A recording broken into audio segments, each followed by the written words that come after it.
안녕하세요. 저는 청주에 사는 두 아이의 엄마입니다.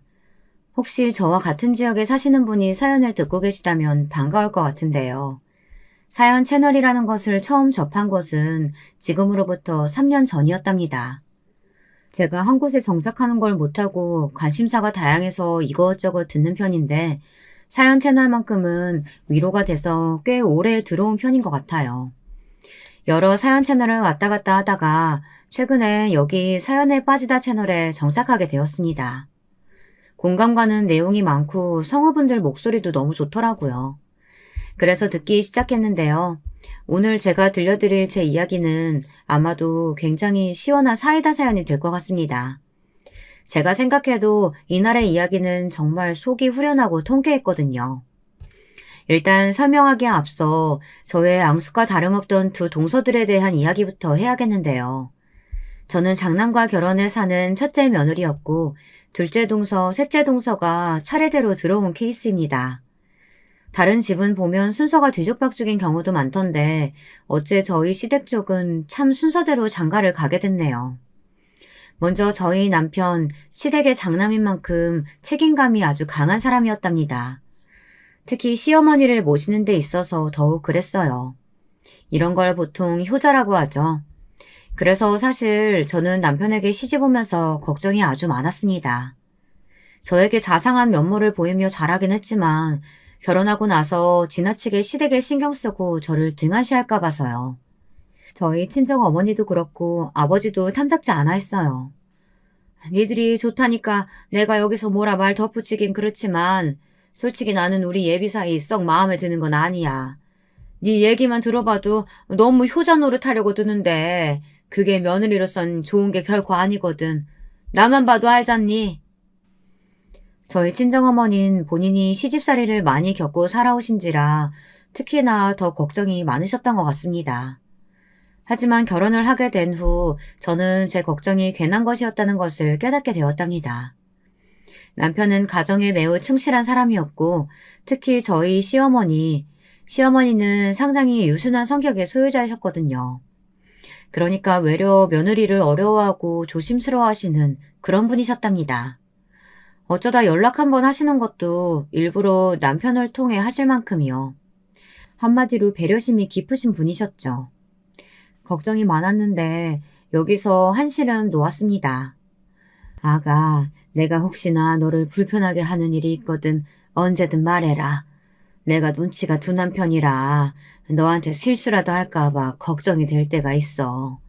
나는 그저 니들이 잘 살면 되고 내 쪽은 아예 신경 써도 되는데 안부 인사며 뭐며 이런 거 일절 안 해도 돼. 혹시라도 네가 신경 쓸까봐 미리 말해놓는 거야. 아, 어머니, 제가 어떻게 신경을 안 써요. 저를 이렇게나 배려해 주시는데요. 제가 살가운 며느리는 못 되어도 적어도 첫째 며느리로서 할 수 있는 도리는 다 하도록 할게요. 감사해요, 어머님. 시어머니가 워낙에 인품이 훌륭하신 분이니 제가 먼저 다가가게 되더라고요. 저는 누군가에게 쉽게 다가가고 친화력을 발휘하는 성격이 아닌데도요. 시어머니 역시 제 노력에 감동하시며 저를 슬그머니 받아주셨어요. 그리고 저는 시어머니와 친해지며 한 가지 구슬픈 사실을 알게 되었답니다. 이 이야기를 시어머니 입을 통해 들은 날 정말 펑펑 울었답니다. 말 그대로 울음을 터뜨리고 말았어요. 그건 바로 남편이 왜 효자가 될 수밖에 없었으며 책임감이 그토록 강한 사람이 될 수밖에 없었던 비하인드 스토리였는데요. 시어머니께서는 사실 2번 결혼하셨고 지금의 시아버지가 2번째 남편이셨습니다. 그런데 시어머니가 마흔이 되기 전까지 원래 함께 사셨던 시아버지는 굉장히 공격적이고 무서운 분이었다고 합니다. 가정에 대한 책임감은 하나 없이 밖으로 여자나 만나고 다니고 틈만 나면 처자식을 때리는 사람이었다고 하네요. 그런 시아버지로부터 자식을 보호하기 위해 남편이 술을 먹고 들어온 날엔 어린 자식들을 일부러 이웃집에 맡기기도 하고 어쩔 땐 당시 일하시던 국밥집에 같이 데리고 가시는 등 온갖 노력을 다 하셨다고 했어요.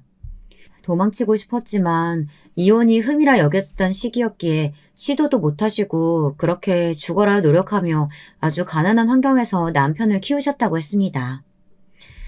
내가 내 새 아들을 키우면서 너무 한이 맺힌 게 있다면 그 인간한테 한 번도 맞서보지 못했다는 거야. 그저 매일 맞으면서도 그게 당연한 줄 알고 살았지.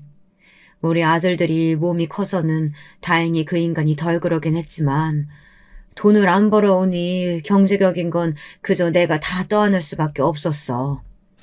아마 우리 아들들이 더 좋은 환경에서 자랐다면 참 좋았을 텐데 어쩔 땐 그 모든 게 내 탓인 것 같구나. 그러다 시아버지께서 갑자기 교통사고로 세상을 떠나시고 시어머니는 비로소 해방이 되셨다고 합니다.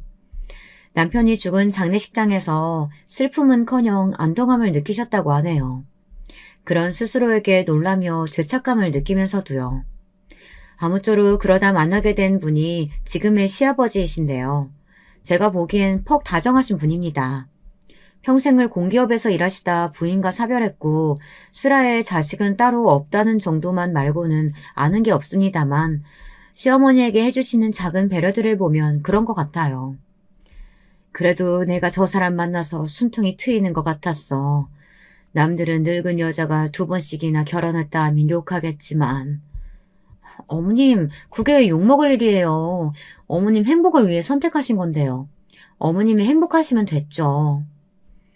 시아버진 꽃을 선물해 주시거나 시어머니가 좋아하는 디저트를 식탁에 놓아주는 방식으로 사랑을 표현하셨는데요. 시어머니께서는 부끄러움을 느끼시면서도 시아버지의 그런 표현에 소녀처럼 좋아하시곤 했습니다. 저도 보기 좋았죠. 그리고 당시 장가를 안 가신 도련님들도 좋은 분들이라 시댁이 참 따스했는데요. 도련님들은 시부모님과 같이 살고 있었는데 제가 어쩌다 남편과 방문을 하면 형수님, 형수님 하며 잘 따르곤 했습니다.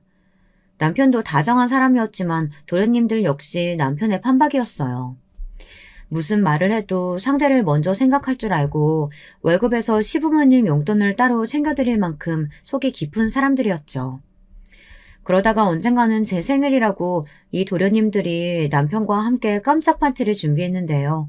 무척이나 감동이었습니다. 녀석들이 먼저 나한테 제안을 하더라고. 요즘 남자도 이런 거 할 줄 알아야 사랑받는다고. 그래서 내가 당신 놀라게 해주려고 준비했지. 정말? 도련님 너무 감사해요. 솔직히 기대도 안 하고 있었는데 그냥 케이크 불고 끝날 줄 알았던 생일이 덕분에 기억에 남는 날이 되었어요. 사실 저희 남편은 다 좋은데 워낙에 우직한 곰 같은 스타일이라 약간 센스가 부족한 편이거든요. 그래서 생일날 언제나 정해진 계획대로 움직이거나 식당 가서 케이크를 불고 끝날 때가 많았는데 우리 도련님들이 그런 면에선 큰 행복을 주었죠. 그런데 이 행복에 서서히 그늘이 생긴 건 바로 앞서 잠깐 언급했던 두 동서들이었습니다. 먼저 둘째 서방님이 동서를 처음 데려온 날, 그날이 아직도 기억에 선연한데요. 둘째 동서는 두 눈을 동그랗게 뜨고 시어머니와 저를 한번 쳐다보더니 시댁을 휙 둘러보더라고요. 어느 정도 사는 집구석인가를 가늠하는 눈치였습니다. 사실 여자들이 어떤 촉이나 감이나 이런 면에서 더 예리할 때가 있잖아요. 둘째 동서를 처음 봤을 때 저는 만만치 않겠다라는 생각이 가장 먼저 들더군요. 둘째 동서는 친정이 강남에 있고 아버지가 사업가시라 유복한 집안에서 자랐다고 들었습니다. 본인은 딱히 큰 능력은 없이 일반 회사원이었는데 친정이 잘 산다는 이유 하나만으로 예단이며 예물이며 꽤나 크게 바래왔었고요. 집도 무리한 대출을 끼어가면서 무조건 강남에 있는 신혼집을 고집했습니다. 자기가 친정의 도움을 받을 테니 30억대를 호가하는 집을 전세로라도 살기 원한다고 했죠. 솔직히 예단비 액수가 너무 크지 않아? 물론 시어머니가 아무 말씀 안 하셔서 나도 입 다물고 있긴 했는데 몇 억을 툭툭 내뱉는 게 좀 그렇네. 우리 도련님 좋은 금융 공기업 다니고 잘릴 걱정도 없이 좋은 조건인데 자꾸 자기 친정 이야기하면서 선심 쓰듯 구는 것도 마음에 안 들어. 남편도 제 말에 한숨을 푹 쉬었습니다. 동의한다는 뜻이었죠. 실제로 둘째 동서는 결혼 전 이런 말을 하더라고요. 이건 저를 향해 하는 말이었는데 정말 기분이 나빴습니다. 아, 저희 아빠가 무역 사업을 하셔서 저는 해외여행을 정말 많이 다녔거든요. 유럽 같은 곳은 수시로 드나들었죠. 뭐 그래서 외국어를 잘하는 편인데 이인은 외국어 쪽엔 약하더라고요. 연애하면서 많이 알려줬어요. 이제 저만큼은 아니지만 꽤 해요. 아, 제가 수민이한테 많이 배웠어요. 근데 형님 되실 분은 외국 여행 같은 거 많이 다녀와 보셨어요? 어딘가 좀 한국 토박이 느낌이 나서요. 왜 해외 안 나가고 한국에만 사는 사람들 있잖아요. 어딘지 형님에게서 그런 느낌이 느껴지네요? 네? 저는 외국 여행은 그리 좋아하는 편은 아니에요. 이제는 한국에도 좋은 곳이 많으니까 시간 나면 차라리 국내 여행을 가는 편이죠. 실제로 저는 이미 어렸을 적 외국 여행을 많이 다녀왔기에 남편과 시간이 맞을 때면 국내 여행을 자주 다녀오곤 했습니다. 물론 아이를 낳고 나서는 시간 여유가 없었기에 그럴 여력도 없었지만요. 근데 이놈의 둘째 동서가 결혼 후엔 완전 정신줄을 놓은 건지 자꾸 저를 자극하더라고요. 그것도 시부모님이 있는 앞에서 대놓고 말입니다. 저에게까지 하는 건 애교로 봐줄 수 있지만 시부모님 앞에서 그런 소리를 찍찍 발설하는데 너무 기분이 안 좋더라고요. 거기다 그날 둘째 동서는 추석임에도 불구하고 힘든 일은 죄다 저에게 맡겨두고 수다만 떨기 바빴습니다. 시어머니를 붙잡고 그렇게 세워라 내워라 수다를 떨더라고요. 시어머니는 제게만 맡겨놓으셔서 미안한 안색이면서도 동서가 말을 거니 받아주셔야 했고요. 저를 도와주는 건 남편뿐이었습니다. 하지만 남편이 도와준다 해도 쉽게 끝날 일이 아니었어요. 남편도 나중엔 설거지로 근육통이 왔다고 할 정도였으니까요. 당시 셋째 도련님이 미국으로 연구를 하러 가게 되어 1년 정도 미국에 있으셨는데요. 도련님의 존재가 그립기까지 하더라고요. 있었다면 저를 도와주셨을 텐데요. 참 외롭고 서글픈 감정까지 들었습니다. 야밤이 되어서야 겨우 일을 끝내고 입가심 겸 다 같이 둘러앉아 둘째 동서가 사온 매실차를 마셨는데요. 동서는 고급 매실차라는 것을 강조하며 또 한 번 허세 아닌 허세를 떨고 있었습니다. 저는 떨떠름하게 웃고 있었고요. 근데 거기서 사건이 발생했습니다. 형님, 제가 이번에 괌에 갔다 왔는데 해변가에 사람이 없어서 너무 좋더라고요. 거기서 그냥 책 하나 읽으면서 파도 소리 듣고 있는데 너무 좋은 거 있죠? 우리 형님도 그런 곳에 가서 즐기면 참 좋을 텐데. 아참, 형님은 지방에 살아서 경제적으로 여유가 없으시죠? 아쉽네 정말. 여보, 우리 다음에 형님도 껴서 같이 가요. 사람이 한번 태어났으면 그런 데도 둘러봐주고 그래야 살맛이 나는 거죠. 여기서 열이 확 받더라고요. 이땐 저도 한마디 따끔하게 말하게 되었습니다. 제 발언에 시댁의 공기가 서늘해질 걸 예상했지만 그래도 할 말은 해야 기강이 잡히는 것이라고 생각했어요. 동서, 나도 감 갔다 왔어. 그러니까 그런 식으로 사람 무시하는 거 그만둬. 동서 집안이 여유로운 건 알겠는데 그렇다고 사람 까내리고 함부로 평가하는 거 그건 좀 아니지 않아? 어머 형님, 제가 언제 까내렸다고 그래요? 말씀이 지나치시네요. 그게 까내린 거지 뭐야? 그리고 동서, 내가 지방 산다는 이유로 여유 없다 뭐다 하는 것 같은데 동서가 나에 대해 제대로 아는 거 뭐가 있어? 사람 함부로 평가하는 것도 잘못이고 지금 시부모님 다 있는 앞에서 이러는 것도 잘못이야. 다신 이런 일 없도록 해줘. 나도 지금껏 많이 참았어. 제가 크게 내지르자 동서는 조금 주춤하더니 입술이 툭 튀어나와선 자기 남편을 쳐다보더군요. 서방님은 아무 말도 못하고 곤란해하는 표정을 지었고요. 결국 저 형수님, 저희 집에 가야겠어요. 하고 자리를 파하며 찝찝하게 끝나버렸습니다. 그런데 이 사건 이후 시어머니께서 나중에 저를 따로 불러 둘째 동서를 잘 태울 테니 그래도 손윗사람으로서 너무 야단치지 말라고 하시더라고요. 순간 시어머니가 동서 편을 드나 하는 생각이 들더군요. 저도 기분이 상한 당사자인데 그때만큼은 섭섭한 마음이 들었습니다. 시어머니 입장에선 아들이 혹시라도 며느리와 싸워 부부싸움이라도 날까봐 걱정하시는 모양이었었는데요. 이해가 가면서도 한편으로는 마음이 섭섭했죠. 남편이 나중에 저를 위로해 주어 풀리긴 했지만 어쨌거나 둘째 동서와는 좀처럼 풀리지 않고 있었습니다. 그러다 둘째 동서가 더욱 기고만장해지게 된 사건이 생겼는데요. 동서네 쪽 친정 아버지가 사업 하나가 잘 풀려서 동서에게 비싼 외제차를 사주게 된 것입니다. 동서엔 SNS가 외제차로 온통 도배되어 있더라고요. 그리고 얄밉게도 평소 시댁 방문을 싫어하던 동서는 언제부터인가 줄기차게 시댁에 들려 일부러 저희 차 바로 옆에 번쩍거리는 자기 차를 주차시켜 놓더라고요. 의도가 빤해 유치하다는 생각이 들었지만 남편이 무시하자고 해 참았죠. 똥이 무서워서 피해, 더러워서 피한다는 말도 있잖아. 그냥 우리가 무시하면 돼. 내가 보기엔 재수 씨는 답이 없어. 괜히 더 열내고 그래봤자 우리만 더 힘들어질 거야. 그러니까 그러려니 하자. 우리가 재산이 없는 것도 아니잖아. 남편의 침착한 대응에 저도 수긍했죠. 정말 남편 말 맞다나 동서 같은 사람은 제가 뭐 몇 마디 한다고 해서 개조되거나 좋은 쪽으로 바뀔 사람이 아니었으니까요. 그런데 이게 실수였을까요? 어느 날은 시어머니 생신을 맞이해 가까운 거리의 소고기집에서 외식을 하게 되었는데요. 둘째 동서가 굳이 걸어가도 될 거리를 자기 차로 움직이자고 하더라고요. 동서, 요즘 어머님 살 뺀다고 산책하는 거 좋아하셔. 어차피 여기서 10분 거리니까 천천히 걸어가자. 아니에요. 허리도 불편하시면서 무슨 산책이에요. 어머님, 제 차로 움직여요.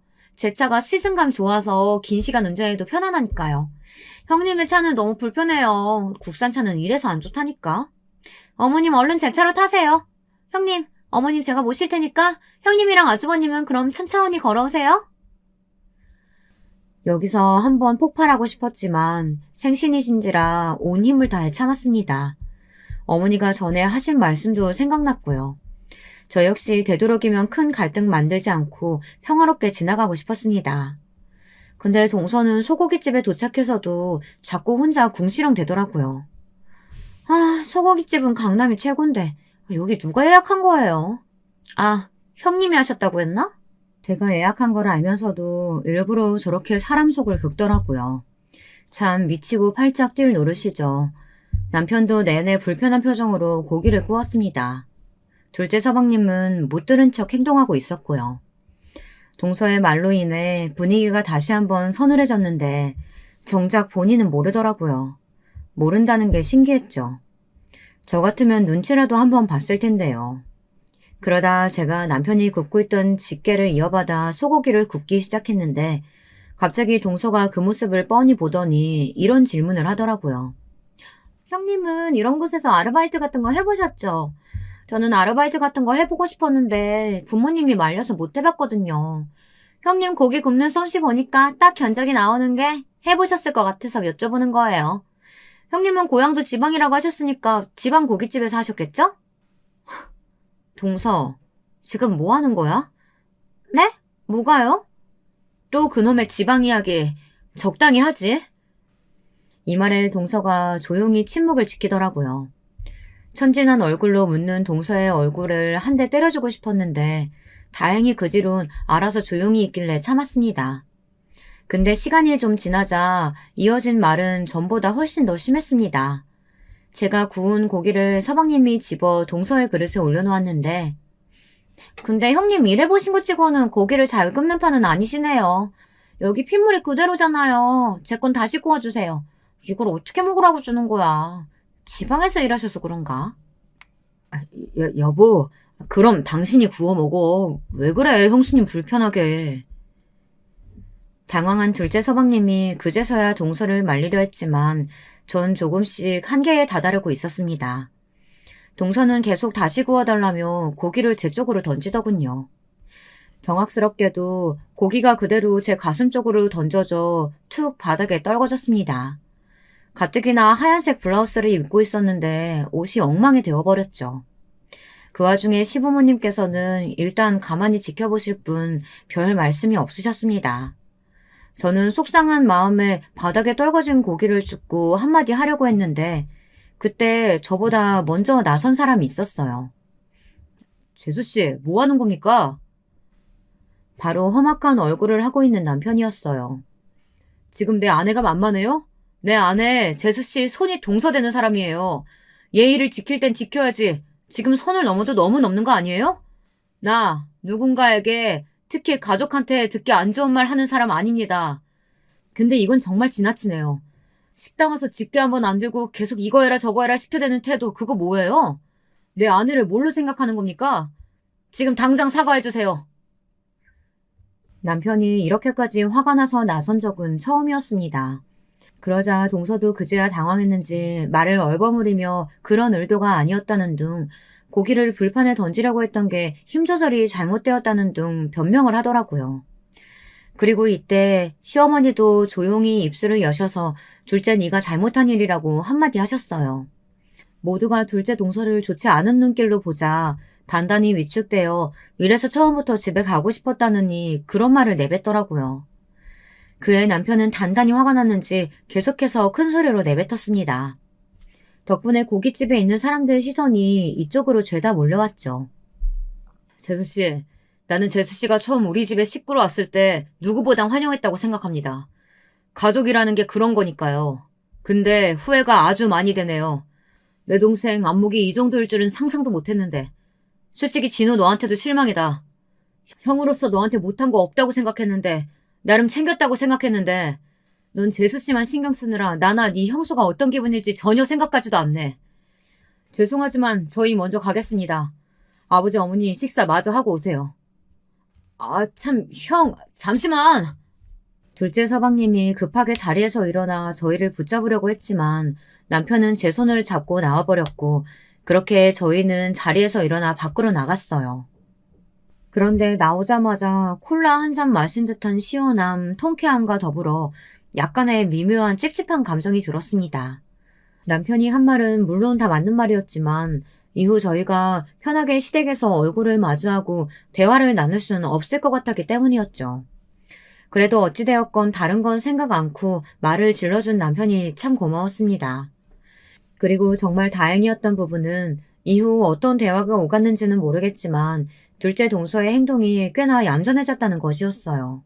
여기서 얌전해졌다는 말은 무례하지 않게 저를 대했고 명절날에 자기 도리는 하고 가더라고요. 평상시 같으면 절대 하지 않을 요리도 하는 신용이라도 했고요. 또 시어머니는 저를 불러 이렇게 말씀을 하셨답니다. 이 말씀으로 사실 그간 쌓여있던 오해가 많이 풀어지게 되었는데요. 아가, 내가 너를 더 챙겼어야 했는데 그날 진성이가 한 말 듣고 나도 많이 반성하게 되더구나. 미안하다. 나도 모르게 젊었을 적 습관이 나와버린 게야.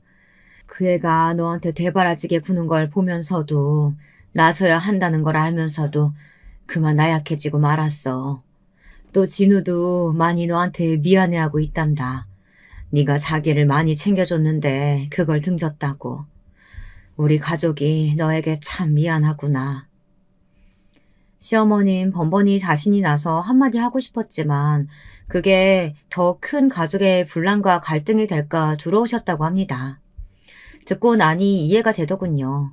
혹여나 동서를 편애하는 건 아닐까 하고 속으로 품었던 시어머니에 대한 오해를 이날 정리할 수 있게 되었습니다. 온전히 이해가 되는 것은 아니어도 사과를 받는 것으로 충분하다고 여겼어요. 그리고 저는 당시 아버지 사업을 돕느라 바빠지게 되었는데요. 저희 아버지가 이번에 렌트카 사업을 따로 또 시작하게 되시면서 관리자가 한 명 필요했는데 아이를 키우고 있는 제게 부탁을 한 것이었어요. 아버지는 아이가 어느 정도 자랐으니 다시 회사에 복귀해달라고 하셨습니다. 저도 내심 아이 양육에만 집중하느라 집에만 있었더니 좀이 쑤시기도 했고 사회생활이 그리웠던지라 수락을 했고요. 그러면서 시댁에는 거리를 두고 열심히 워킹맘으로 살아가고 있었는데요. 어느 날 셋째 도련님이 미국에서 돌아오신다는 연락을 받게 된 것입니다.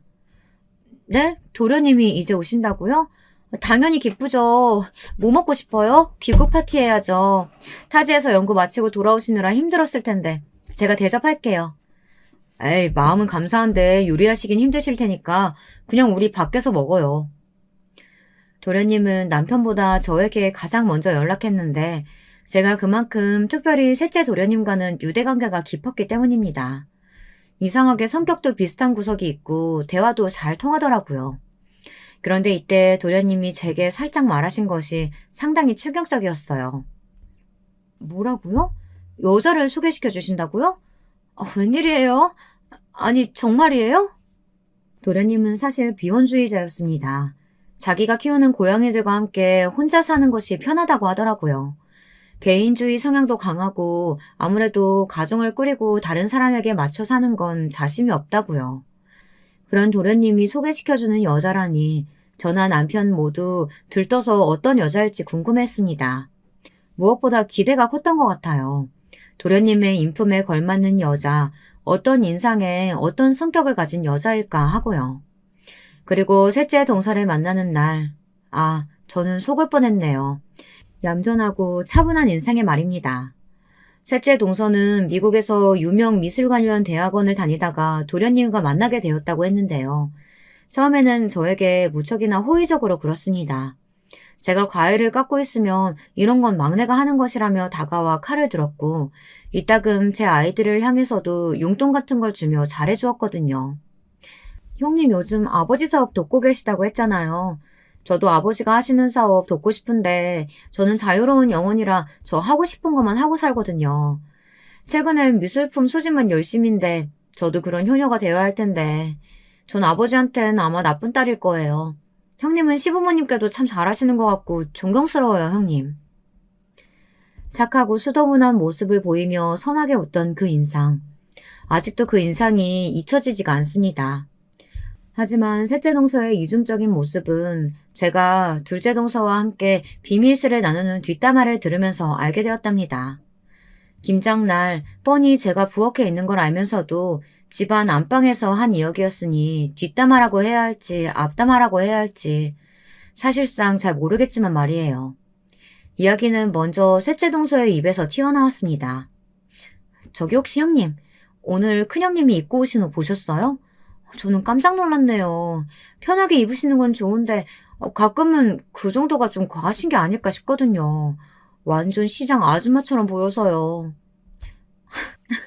동서, 우리 큰형님으로 말하자면 우리랑은 레벨 차이가 어마어마하게 나시는 분이야. 지방에 사는데 강남 사는 우리랑 어떻게 같겠어. 그러니까 그냥 큰형님이 뭐라고 하든 한 귀로 듣고 한 귀로 흘려. 들을 가치 하나도 없는 얘기만 하거든. 네, 저도 그러려고요. 처음엔 꾸미는 걸 별로 좋아하지 않으시구나. 그 정도로만 생각했는데 갈수록 거부감이 느껴지네요. 미술인이 예술 얘기할 때도 아무것도 못 알아들으시고 가방끈이 짧으셔서 그런가? 수준 차이가 너무 느껴져요. 아니면 원래 지방 사람들이 그런가? 어쨌든 이야기할 때 대화가 안 되니까 답답하네요. 동서들의 말에 너무나 충격을 받아 저는 김장을 하다 말고 비닐장갑에 묻은 김치 국물이 앞치마에 묻은지도 모른 채 5분을 멍하니 있었던 것 같습니다.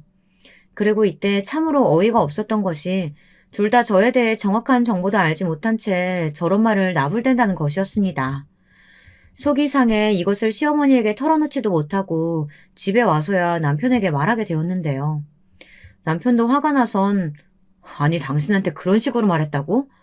진짜 보자 하니까 어떻게 두 놈들이 다 똑같은 여자를 집에 데려온 거야? 하며 분노를 표출하더니 서방님들에게 급기야 전화까지 하더라고요. 너네 도대체 안 사람들 관리를 어떻게 하는 거냐? 지금 내 아내가 이런 소리 듣고 왔다는데 내가 화가 안 나게 생겼어? 형, 나는 전혀 모르고 있었어. 죄송하네 형수님께.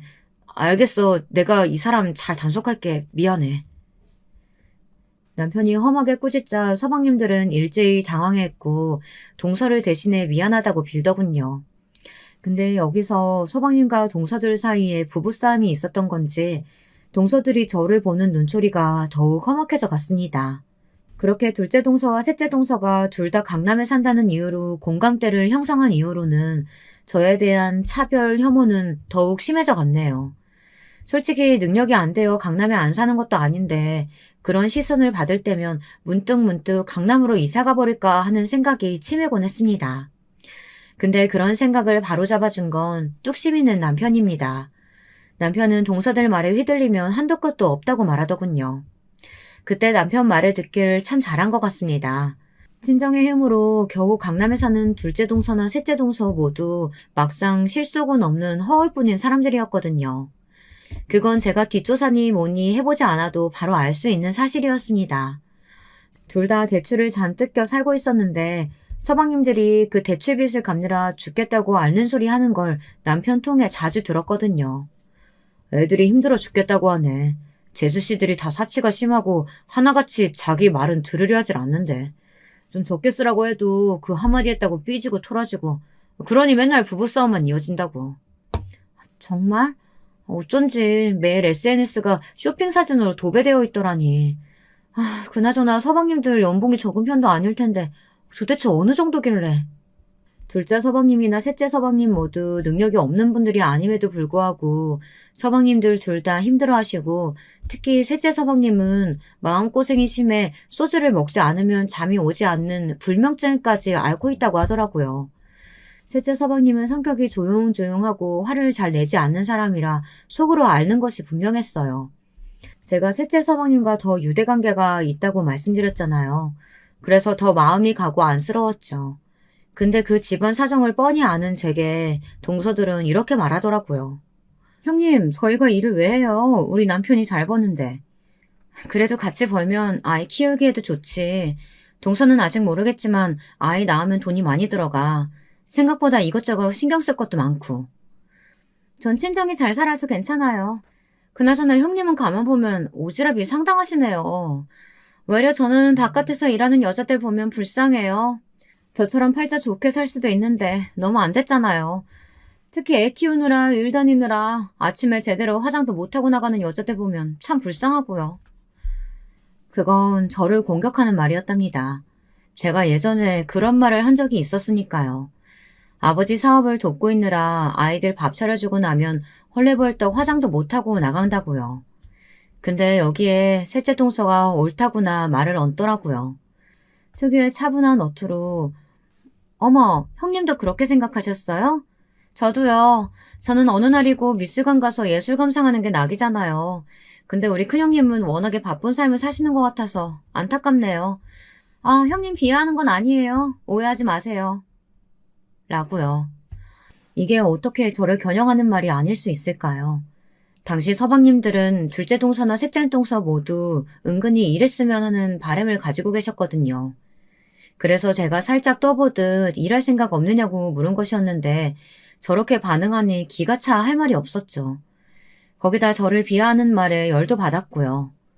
공주의 삶을 누리는 자기들 입장에선 제가 하루 종일 일해야 겨우 애들 키우고 먹고 사는 시녀처럼 보였나 봐요. 이때 서방님들을 생각하니 더 마음이 안 좋아 저도 한마디 하게 되었답니다. 동서들, 내 이야기 돌려 하려고 노력할 필요 없어. 지금 나 욕하는 거 다 아니까. 하려면 티라도 안 나게 하든가. 셋째 동서도 그렇고 참 너무하네 사람들이. 둘째 동서는 저번에 우리 남편이 한 말 싹 잊어버렸나 봐. 그리고 말 나온 김에 하는데 저번에 내 뒷담화하는 것도 다 들었어. 내가 지방에 살아 수준이 떨어지네, 가방끈이 짧네, 어쩌네. 왜 그런 말들을 하는 거야, 가족끼리? 어머, 형님, 수준 떨어지는 게 뭐 틀린 말인가요? 형님은 저희가 지금 여기서 영어로 대화한다고 해도 또 강남에 관한 이야기해도 한마디도 못 알아들으실 거잖아요. 맞지 않아요? 그리고 지방 사는 형님과 저희가 수준 같다는 것도 말이 안 되고요. 안 그래요? 형님은 태어나서 한 번도 서울에 살아보신 적이 없다고 하던데 그런 형님하고 저희를 어떻게 동일선상에 놓고 이야기해요? 둘째 동서의 말에 셋째 동서는 가만히 웃더라고요. 그러면서 갑자기 서로 귓속말을 주고받더니 여기에 둘째 동서가 까르르 웃더군요. 웃겨.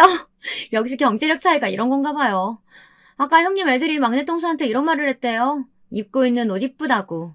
강남에서 큰 애들은 백화점 익숙하니까 뭐 브랜드가 뭔지 그 나이쯤 되면 다 알 텐데 형님 애들은 잘 모르나 봐요. 이래서 사는 동네가 중요한 건데. 그래도 뭐 어쩌겠어요. 형님하고 아주버님 아직 여유가 없으신데. 점점 더 열이 받았죠. 그러다 시아버지가 이쪽으로 오는 게 보여 대화를 가까스로 마무리하게 되었답니다. 요즘 시아버지께서 가뜩이나 몸도 좋지 않으신데 가족 분위기가 좋지 않은 걸 알게 되시면 속상해하실 것 같아서요. 그리고 겨우 마음을 추스르고 집으로 돌아가려는데 애들이 저를 향해 이러는 겁니다. 동서들이 아까 용돈을 줬다면서 해맑은 얼굴로 받은 용돈을 내미는데 저는 정말 기겁할 뻔했습니다. 엄마, 나 500원이나 받았어. 어? 엄마가 어른이 돈 주시면 얼마가 됐든 감사해야 한다고 했잖아. 그래서 감사하다고 했어. 나 잘했지? 동서들이 우리 아이들을 불러 용돈이랍시고 500원을 준 거였습니다. 인간적으로 이건 정말 아니다 싶었죠. 남편도 옆에서 표정이 울그락불그락 변하기 시작했습니다. 너무 유치하지 않나요? 저는 더 이상 묵인할 수 없겠다 싶어 동생들을 불러 한 차례 야단을 치려고 했지만 마침 시부모님이 저희를 배웅해 주시겠다고 하시더라고요. 이걸 어떻게 해야 할까 고민하다 온화하신 시부모님의 얼굴을 보고 겨우 참아 넘기게 되었죠. 당시 시아버지의 몸 건강이 많이 좋지 않으셨거든요. 혹여나 쓰러지시기라도 할까봐 옆에서 시어머니가 늘 조마조마해 하셨는데 저까지 여기에 걱정을 끼얹을 수 없었습니다. 그러다 오늘의 하이라이트, 제가 이 사연을 쓰게 된 그 사건이 발생했답니다. 그땐 화가 아주 많이 났지만 지금 생각해보면 일어나야 할 일이 일어났다고 생각합니다. 저는 사실상 동서들과 최대한 거리를 유지하고 있었고 그래서 둘째 동서가 임신해 출산을 할 때에도 일부러 가지 않고 일지에 문자조차 하지 않고 있었습니다. 동서들은 분명 그 부분을 겨냥해 둘이서 뒷담화를 열심히 하고 있을 테지만 신경 쓰지 않았죠. 오히려 아버지 사업을 도우며 열심히 일을 하고 있었는데요. 그러던 중 둘째 동서와 셋째 동서가 함께 강남에서 의류 편집샵을 시작했다는 이야기를 들었어요. 자기네들 말로는 의류 사업이라며 포부 있게 시작했다고 하는데 서방님들 말을 들어보면 적자투성에 빚만 가득 질 것 같다고 걱정이 크다고 했죠. 그런데 서방님들 예상이 맞아떨어진 거예요. 둘째 동서는 출산을 하고 몸조리를 좀 하다 바로 셋째 동서와 힘겹게 편집샵을 차리게 되었는데 몇 달도 안 되어서 고급 물품만을 취급하는 그 가게가 거의 망조로 들어서게 된 겁니다. 어떡하면 좋아. 지금 이 가게에 투자한 게 얼만데. 이거 내가 이태리에서 가져오느라 얼마나 힘들었는지 알아, 여보? 아, 나 어떡하냐고. 여보, 있잖아. 내가 많이 생각해봤는데 우리 일단 이사부터 하면 안 될까? 강남은 무리야. 조금 떨어져서 수도권, 그러니까 용인에 괜찮은 아파트 하나 알아봤는데. 뭐? 용인? 장난해 지금? 야, 경기도는 무조건 싫어. 무조건 강남이어야 돼. 난 강남에서 태어났고 죽을 때까지 강남에 살 거라고. 우리 지금 빚이 얼마인지 알기나 해? 빚에 치여 죽겠어. 난 남들 시선 생각한다고 무리해서 살고 싶지 않아. 저축하며 평범하게 살고 싶다고. 둘째 동서와 서방님은 이사 문제로 큰 부부싸움을 했고 이혼 이야기까지 나왔다고 합니다. 셋째 동선에도 분위기가 안 좋은 건 매한가지였죠. 그러다 가족이 명절날이라고 어찌됐건 모이게 되었는데요. 싸늘한 정만만이 가득한 그런 분위기였답니다. 그런데 여기서 더 충격적인 일이 벌어진 거예요. 제가 그날 명품 가방을 들고 시댁에 방문하게 되었는데요. 평소에는 일할 때가 많아 편하게 입고 에코백이나 일반 가방을 들고 갔는데 이번에 시어머니께서 전도 사 먹고 간소하게 하자고 하셔 명품 가방을 들고 나름 차려입고 갔답니다. 그런데 거기서 동서들이 갑자기 대놓고 웃으며 가방 이야기를 시작하더군요. 어머, 큰형님, 아까 들고 온 가방이요. 시장에서 짭싸셨어요?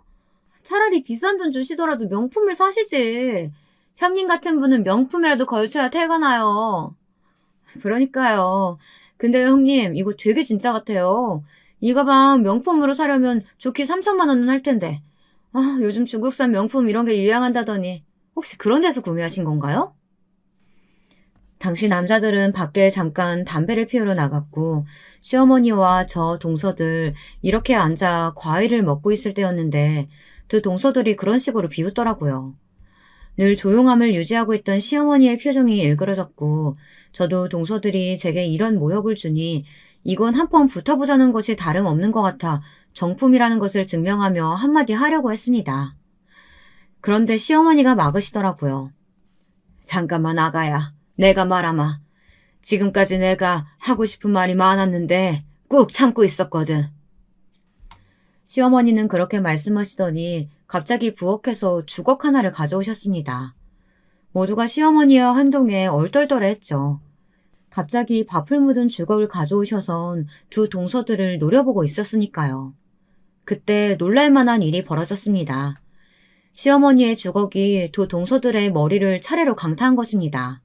그것도 탁하고 맑은 소리가 울려 퍼질 만큼 크게요. 저도 놀라서 커진 눈으로 시어머니를 바라봤는데 그때 시어머니의 기세등등한 모습, 호랑이 같은 모습이 너무나 반가웠죠. 이런 망할 것 같은 이라고 어쩜 이리 아둔할까? 얘가 니들 밥줄이야. 당장 싹싹 빌어. 그게 무슨 말씀이세요? 형님이 저희 밥줄이라뇨. 아니, 전 전혀 이해가 안 되는데요. 니들이 시작했다는 그 고급 옷가게인지 뭔지 내 아들 돈 축내며 하는 짓거리, 그 가게 건물이 얘네 친정 거다. 곧 얘한테 넘어올 거고.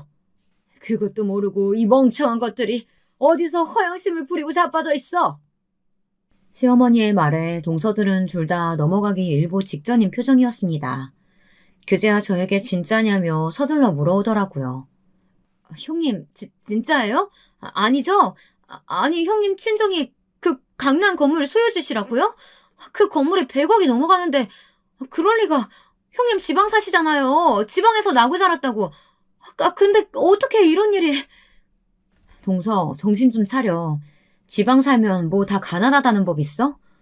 우리 친정도 그렇고 나도 그렇고 단 한 번도 가난하게 자란 적 없어. 물론 사업이니 고비야 있었지. 그래도 동서처럼 막무가내로 책임지지도 못할 일 벌려가며 살진 않았어. 우리가 이런 부축적한 거 떠벌리고 싶지 않아 조용히 있었더니 원래 빈수리가 요란하다고 동서를 보니 알겠더라. 조심해 동서.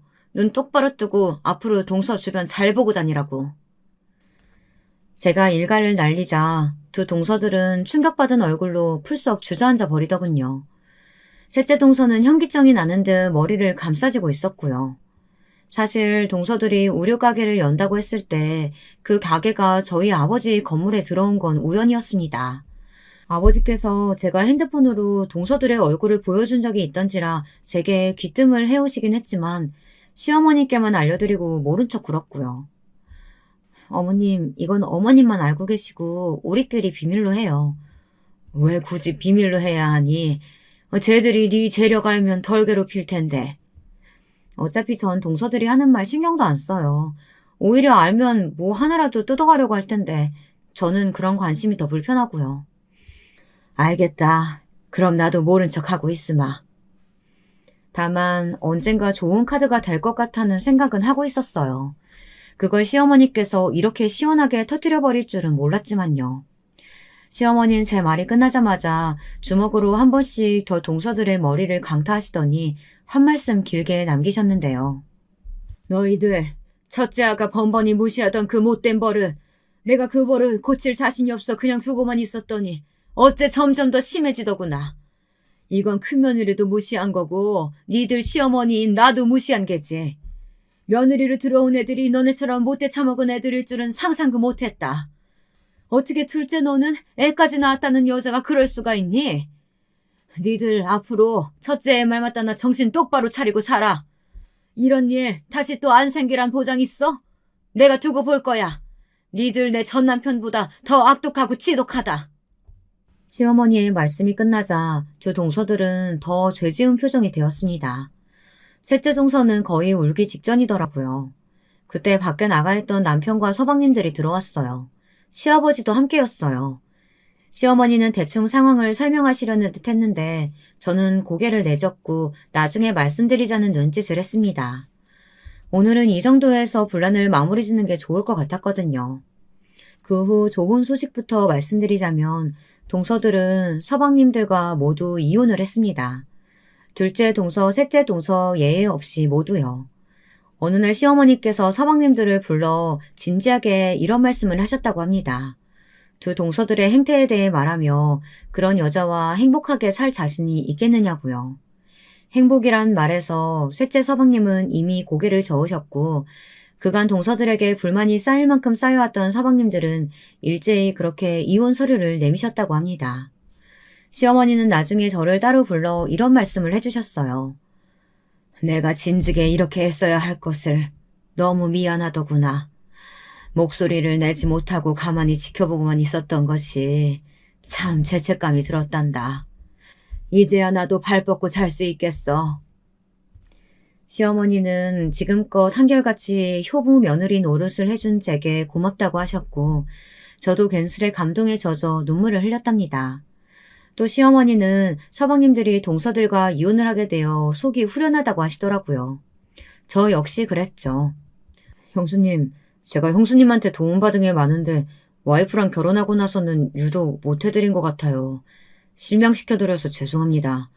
와이프 입장만 생각하느라 형 말대로 형수님 기분을 상하게 해드렸어요. 일단 사과부터 드리고 싶어요. 부디 못난 저를 용서해주세요. 앞으로 잘할게요. 서방님들은 저에게 와 이런 용서를 빌기도 했는데 저는 괜찮다고 이해한다고 말해주었답니다. 사실 서방님 잘못이 아니었으니까요. 물론 동서들은 그 전에 저를 한번 찾아와 울며 불며 난리가 났습니다. 아마도 시어머니의 배후에 제가 있다고 생각이 되었는지 서방님들이 시어머니의 말을 듣고 와 갑자기 이혼을 선언했다고 제발 시어머니의 마음을 돌려달라고 하더군요. 내가 무슨 재주로 어머님 마음을 돌려. 난 그럴 일 없어. 그리고 부부 문제는 알아서 해결해. 다들 그 정도 나이는 됐잖아? 연로하신 시어머니 찾아가지도 말고.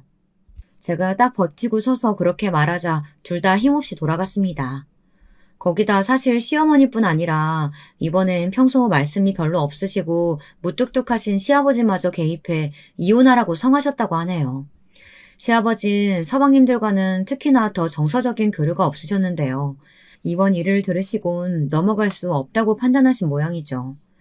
게다가 동서들은 마지막 발악이라도 하고 싶었는지 자기들 편집샵이라도 유지하려고 저희 친정 아버지까지 찾아갔는데요. 친정 아버지가 먼저 제게 의견을 구해오더라고요. 하지만 동서들은 이미 적자의 형태로 운영해오고 있었고 나아질 기미는 더더욱 없었어요. 월세도 못 내고 있는 형편이었기에 동서들을 봐줄 이유가 하등 없었습니다. 사실상 그 옷을 보는 안목이라는 게 동서들에겐 전혀 없었거든요. 그래서 나가는 것으로 마무리가 되었답니다. 마지막으로 동서들의 우는 얼굴을 보는데 짠하면서도 고소한 마음이 동시에 들더라고요. 하지만 좋은 일이 있으면 안 좋은 일이 있듯 두 번째로 조금 안 좋은 소식이 있었는데요. 저희 친정 아버지께서 최근에 암 판정을 받으시고 병원에 입원하시게 된 겁니다. 늘 건강하리라고만 생각했던 아버지가 갑자기 암 선고라니 하늘이 무너지는 기분이었답니다. 그래도 지금은 애써 담담히 받아들이며 항암 치료 받는 걸 도와드리고 있어요. 아버지께서 얼른 쾌차하시길 바라는 마음으로요. 남편도 옆에서 많이 도와주고 있기에 힘이 됩니다. 이런 게 가족 아닐까 싶어요. 여러분, 날씨가 많이 쌀쌀해진 것 같아요. 환절기 감기 다들 조심하시고요. 건강검진은 수시로 하셔서 각자의 건강 잘 챙기시길 바랄게요. 비루한 글솜씨지만 오늘 저의 통쾌한 사이다 사연으로 심심하지 않은 시간이 되셨으면 좋겠네요. 그럼 언젠가 후기글 남기러 오겠습니다. 들어주셔서 감사합니다. 안녕하세요. 저는 30대 여성입니다. 지금은 시골에서 열심히 양봉과 농장 일을 하고 있고요. 올해는 그래도 큰 문제 없이 한 해를 지내고 있어서 다행이에요. 항상 사연 유튜브 듣고 있는데 제 이야기도 보내보고 싶어서 글을 씁니다. 저는 원래 결혼할 생각이 없었어요. 그렇다고 뭐 아주 비혼주의자라거나 이런 건 아니었고요. 그냥 결혼을 할 생각이 딱히 없었다는 거죠. 좋은 사람을 못 만났다고 해야 하나? 귀찮은 연애와 결혼 과정을 거치면서까지 함께하고 싶은 사람이 없었던 것 같아요. 그리고 거기에는 저희 아버지도 한 몫을 하셨죠. 저희 아버지는 저를 혼자 키우셨어요. 어머니가 일찍 돌아가셨는데 병으로 돌아가셨던 거라 아버지가 무척 가슴이 아프셨다고 하셨어요. 그 시절에 벌써 연애 결혼을 하셨던 분들이라 사별이 더 충격이었다고요. 그래서 아버지는 재혼도 안 하시고 다른 누구를 만나지도 않으시고 저를 혼자 키워내셨죠. 저희 아버지는 시골에서 양봉하고 농장을 하셨는데요. 친가에서 물려받아 키운 농장과 양봉이라 규모가 꽤 컸어요. 특히 농장 쪽이 컸죠. 양봉은 아버지 입장에서는 취미 정도로 하시는 거였는데 그렇다고 해도 규모가 커서 꿀도 참 많이 나왔고요. 아무튼 아버지가 혼자 몸으로 저를 키워주셨으니 저 역시도 아버지가 무척 소중했어요. 아버지한테 마음도 많이 쓰이고 걱정도 많이 되었고요. 그래서 20대 때는 이대로 그냥 아버지와 함께 평생 시골에서 살아도 되겠다 했었거든요. 그런데 제가 이대로 노처녀로 늙을 것 같았던지 아버지가 조바심을 내기 시작하셨어요. 아무래도 옛날 분들 생각하시기에는 결혼 안 한 노처녀는 하자 있는 것으로 보이잖아요. 저희 아버지는 정말 좋은 분이셨지만 정말 옛날 분이시기도 했거든요. 늦게 결혼하셔서 늦게 저를 낳으셨고 딸이라곤 저 하나였기에 더욱이나 보호 본능도 강하셨던 것 같고요. 그래서 저는 그다지 결혼 생각이 없는데 아버지가 안달을 내셔서 여기저기 선을 보고 다니게 되었어요. 사실 그리 늦은 나이도 아니었는데 아버지가 난리를 치셔서 중매라는 형태로 남자를 만나게 된 거였죠. 저는 솔직히 관심이 없었는데 남자들은 그래도 제가 마음에 드는 사람들이 있었나 봐요. 그런데 한두 번 더 만나다가도 재미가 없어서 그냥 그만두고 그랬거든요. 그러다가 한 10번째쯤 나간 선에서 결국 괜찮은 사람하고 만나게 되었죠. 그러다가 결혼도 하게 되었고요. 남편감으로 결정한 사람은 사업하는 사람이었고요. 사업이 상당히 잘 되고 있고 사람도 유머러스한 편이었어요. 대신 외모는 그렇게 봐줄만 하지 않았는데 제 생각에는 아마 그래서 결혼을 하지 못했던 것 같아요. 시골에 사는 20대 후반 여성하고 선을 볼 정도면 아마 예쁜 도시 여자들한테는 다 차였던 거겠죠. 30 중반인데 벌써 머리도 벗겨지고 키도 작고 그랬어요.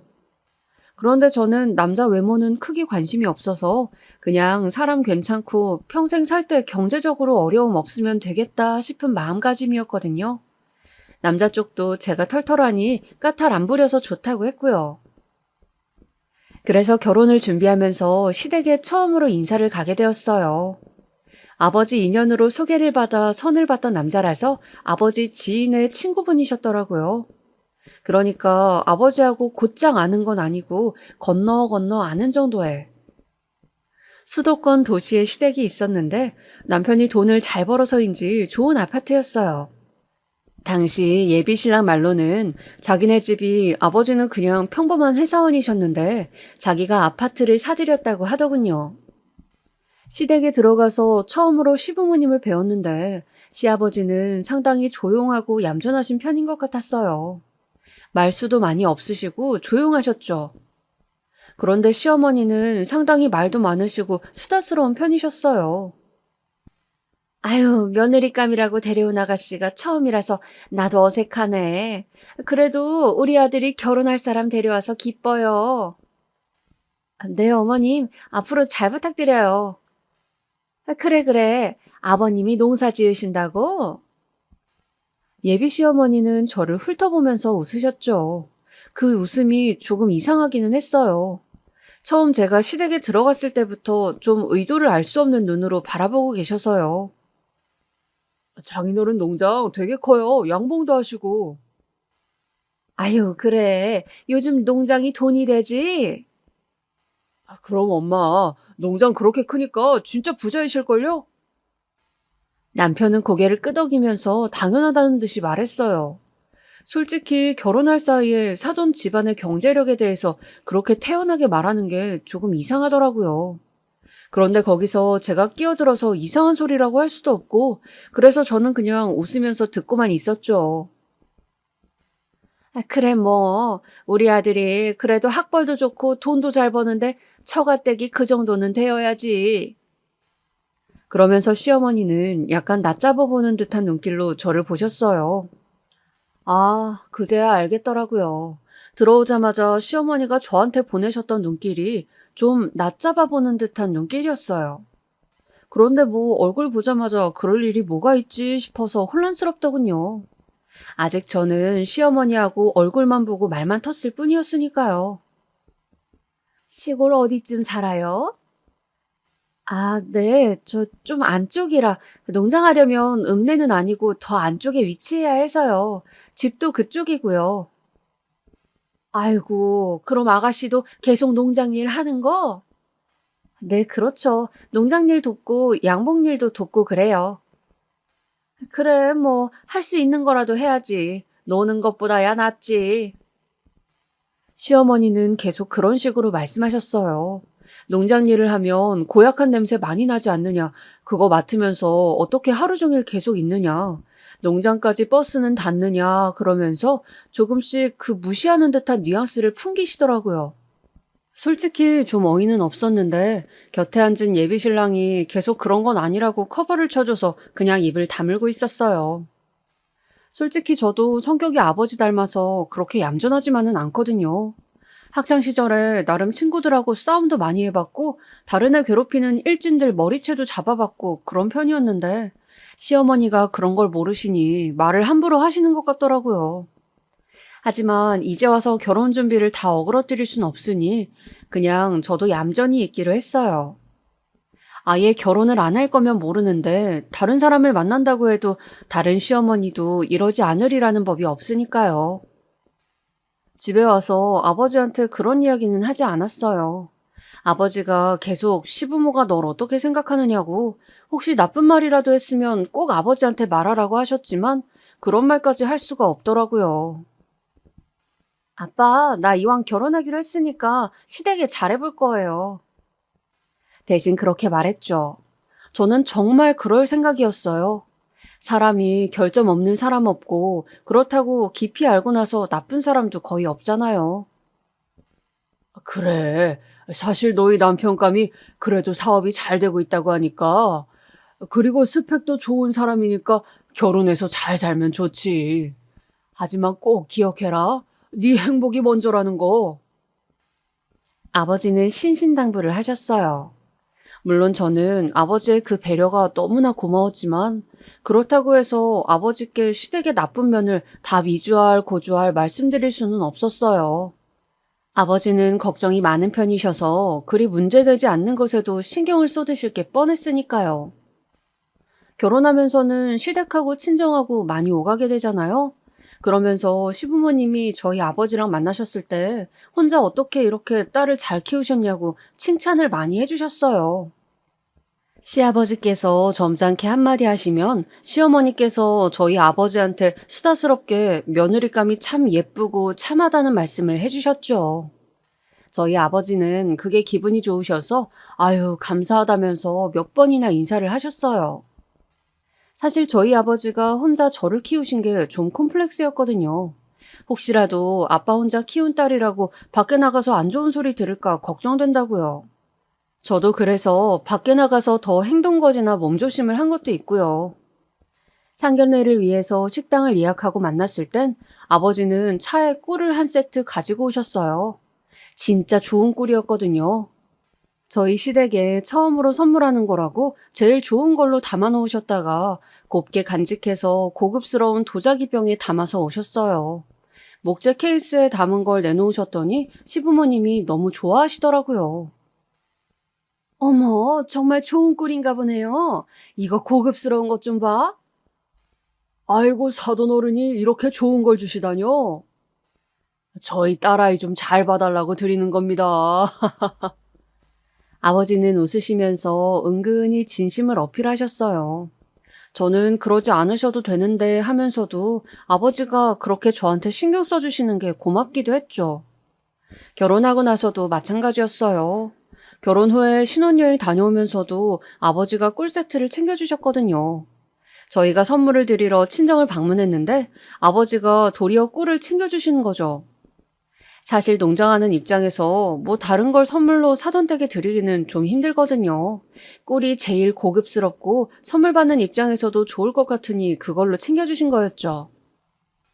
처음에 그래서 저희 시댁하고 친정 아버지는 상당히 좋은 사이로 잘 지내셨어요.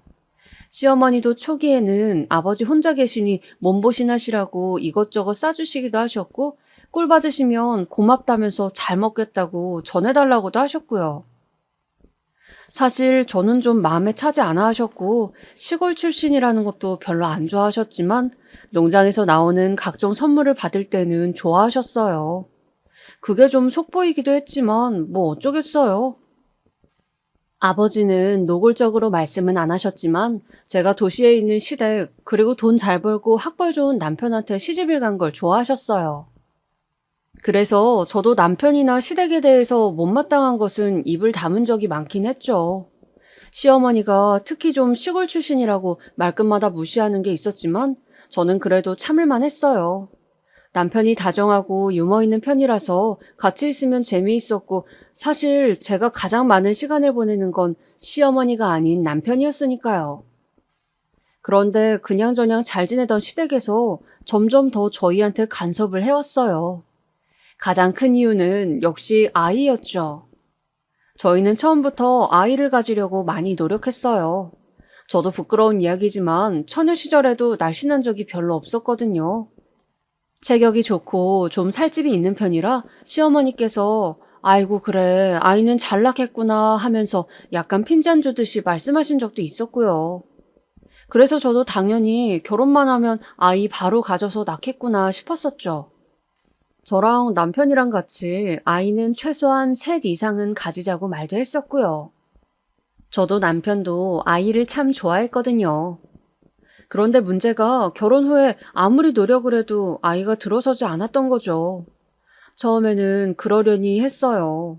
뭐 애가 막 주 단위로 들어서는 것도 아니고 기다리다 보면 되겠지 싶었는데 그러다 반년이 지나갔고요. 그때부터는 조금 초조해져서 주기도 계산해 가면서 남편하고 같이 노력을 했어요.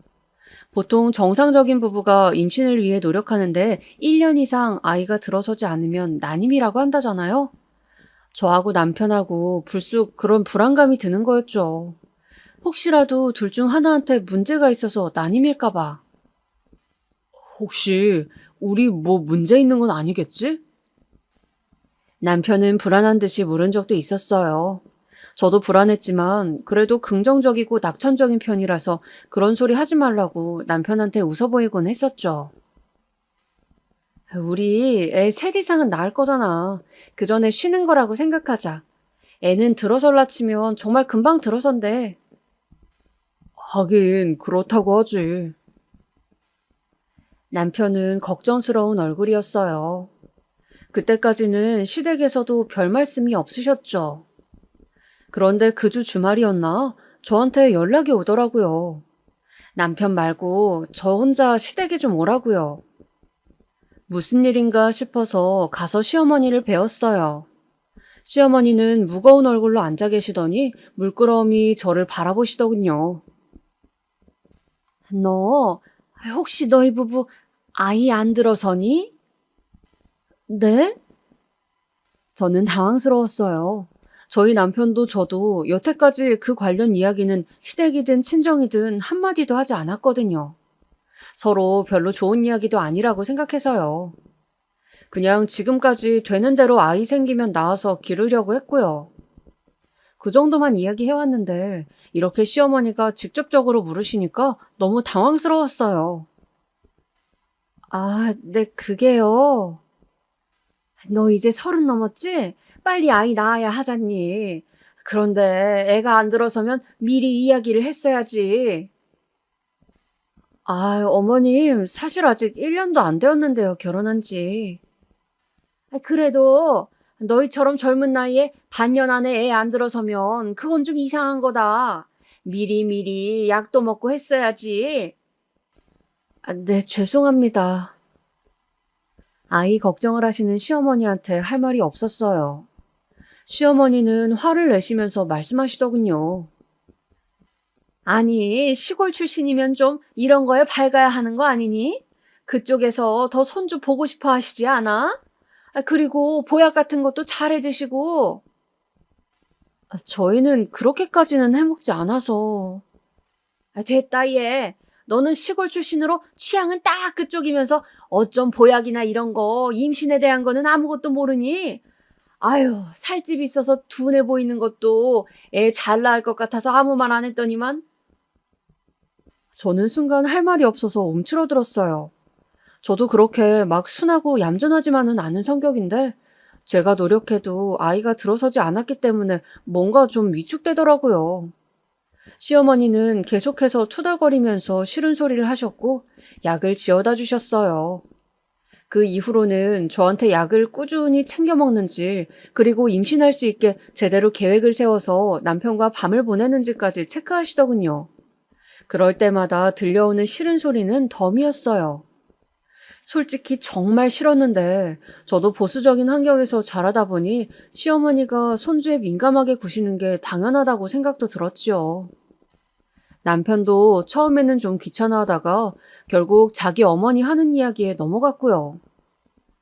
저희 아버지는 제가 아이 임신 문제 때문에 힘들다는 말을 듣고서는 좀 놀라서 시댁에 더 신경 써서 선물을 보내셨어요. 거의 2달에 한 번씩은 선물 꾸러미를 보내셨는데 그중에는 꿀 세트하고 한돈 세트 같은 것들도 들어있었죠. 저희가 돼지를 상당히 많이 기르는 농장이라서 꽤나 질이 좋은 돼지고기였어요. 하지만 시어머니는 그걸 보시고서는 못마땅해 하셨죠. 아니, 사돈댁에 선물 보내면서 사돈 어른은 소고기도 아니고 돼지고기를 보내신다니? 그게 저희가 돼지를 길러서요. 소는 몇 마리 안 되고요. 아무리 그래도 그렇지. 돼지도 좋은 한도는 비싸요, 어머님. 그래, 그건 안다만. 아휴, 참. 시골 출신이라 도시 사정을 모르시는 건지. 시어머니는 못마땅하게 중얼거리시고는 했어요. 평소 같으면 저도 그게 짜증이 나서 뭐라도 한마디 했을 텐데 제가 아이 관련으로는 좀 기가 죽어 있어서 뭐라고 하지를 못하겠더라고요. 어쨌든 임신 못하고 있는 하자 있는 며느리였으니까요. 저는 그래서 조심스럽게 아버지한테 전화를 했어요. 아빠, 지금 일하고 계세요? 어? 아니, 아니다. 통화할 수 있어. 왜 그러니? 아버지가 얼마나 농장과 양봉 일을 힘들게 하시는지 아는 저로서는 이런 말씀을 드리는 게 너무 죄송스러웠어요. 하지만 시어머니가 하도 신경질을 부리셔서 그래도 미리 말씀드리는 게 나을 것 같더라고요. 아빠. 근데 있죠. 혹시 앞으로 선물 보내실 때 우리 시댁에요. 돼지고기 대신 꿀 세트 더 넣어서 보내주실 수 있을까? 왜? 무슨 일이 있어? 아니, 돼지고기 세트 고맙다고 하시긴 했는데 그 집 식구들이 많지 않고 입들이 짧아서 고기가 남는데요. 그래서 어떻게 보관해야 하나 좀 난처해 하시더라고. 아이고야, 그렇구나. 아버지가 생각을 못했다. 네, 그럼 다음엔 꿀로 넣어서 보내주마. 네, 아빠, 죄송해요. 아니다, 아니야. 네가 왜 죄송하니? 아버지는 손사래를 치시고서 전화를 끊으셨어요. 전화를 끊고 나니까 되게 기분이 안 좋더라고요. 아니, 우리 아버지가 뭐가 모자라서 딸년 시댁한테 저렇게 세심하게 선물을 보내고서도 안 좋은 말을 들어야 하는 건지. 임신 못하고 있는 건 난데 왜 우리 아버지가. 그런 생각 때문에 밤잠까지 설칠 지경이었어요. 시어머니가 저한테 차가워지고 아이를 갖지 못하는 기간이 길어지면서 남편도 조금씩 변해가더군요. 남편은 원래 굉장히 다정하고 유머러스한 사람이었어요. 그런데 시간이 흐르면서 남편은 점차 저한테 냉담해지기 시작했죠. 살집이 좀 있는 편인 제 체격도 좋아해주던 사람이었는데 남편이 어느 날 출근하기 전 아침에 저한테 그러는 거예요. 당신은 살 안 빼?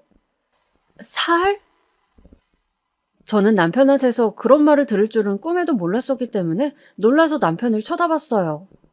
남편은 좀 한심하다는 듯한 얼굴을 하고 있더라고요. 요즘은 애 낳은 여자들도 죄다 다이어트해서 처녀적처럼 날씬하게 하고 다니더라.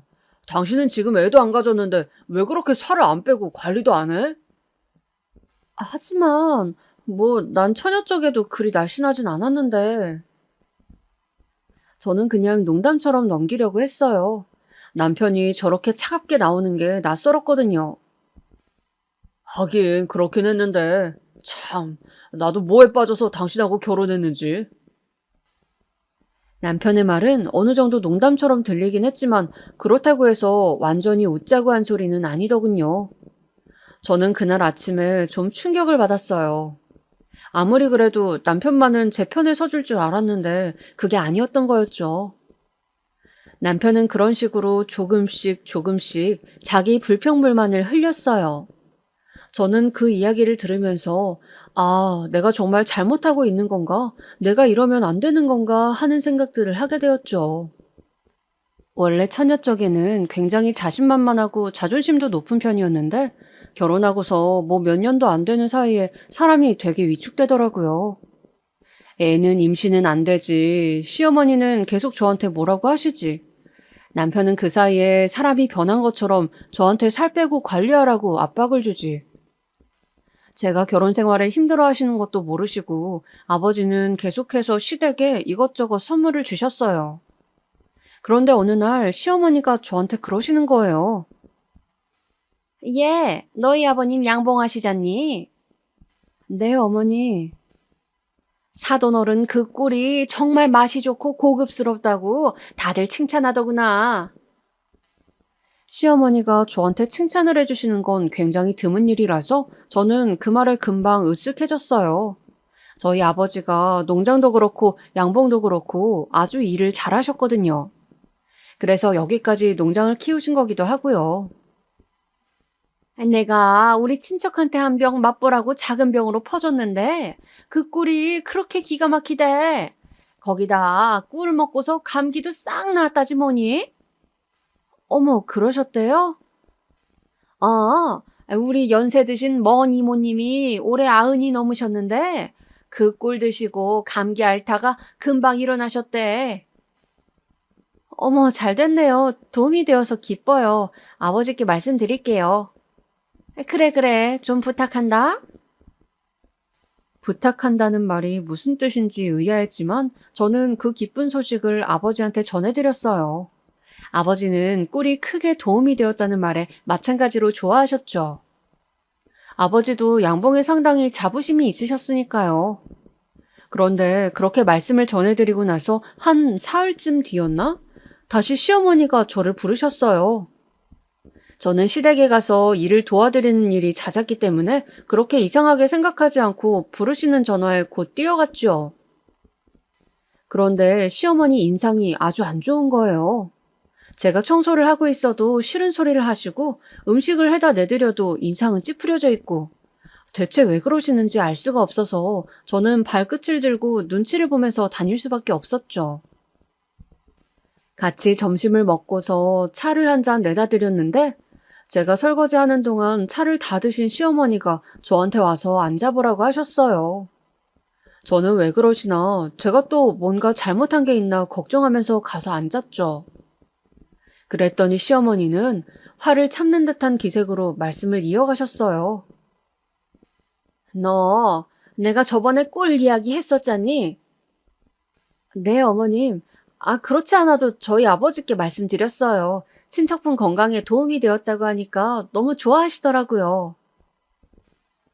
설마 아버지께 그 말씀 전해드렸다는 걸 말씀 안 드려서 그러신가 해서 저는 급하게 그 이야기를 했어요.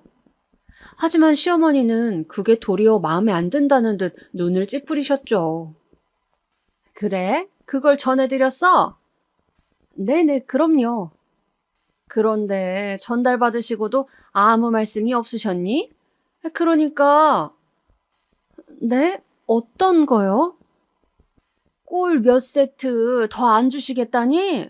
우리 친척들이 맛보고 싶어 하는데. 아, 저는 그제야 시어머니의 의도를 알아챘어요.